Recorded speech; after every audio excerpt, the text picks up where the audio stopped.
just when I got emotional. My name is Kara Clark, and it's been 2 years since I've been coming here every board meeting to talk to you. And I just want to take a moment and say it has been a journey where in the beginning it felt impossible. It felt like I was the insane parent, that nobody understood me, that I had to teach all my teachers about how to take care of my dyslexic kids. I felt like nobody was listening. And all these parents behind me who have been fighting the fight, and a lot has happened. And I am so grateful. I am so happy that finally somehow we have adopted structured literacy and our teachers are getting IMSE training. And I already feel it in the building. I go up and I say, you know what? We have dyslexia in my family. I have a kindergartner. They say, we got you. We're watching it. They know. And of course, I've been very vocal. So everybody in my building knows, but the teachers are excited. And even teachers that felt harm, that they had harmed my kids because they couldn't help my kids, are the ones who are leading the group in my school. So I'm grateful for that. And so now I want to take a moment and say, now it's the time, that it's the yet time.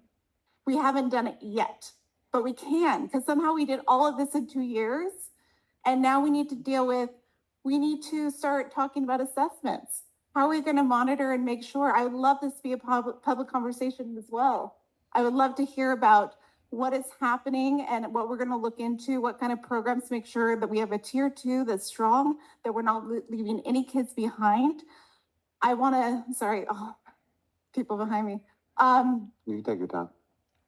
Sorry. No worries. I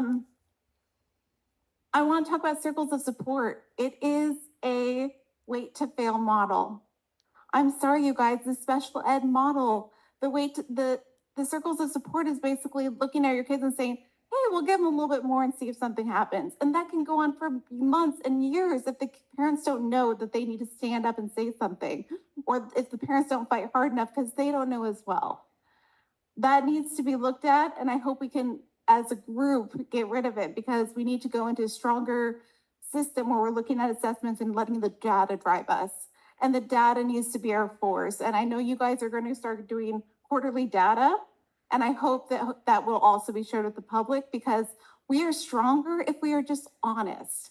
Like, I will never get mad if we can have honest conversations and say, this is what we need to do for the next step. Let's move to the next step. Let's continue to move to the next step, because our kids deserve it. And I will be proud of any district who will actually have a real conversation and say, hey, we're the second best in Oregon or third best, but we can do better because Oregon's still at the very bottom. Thank you.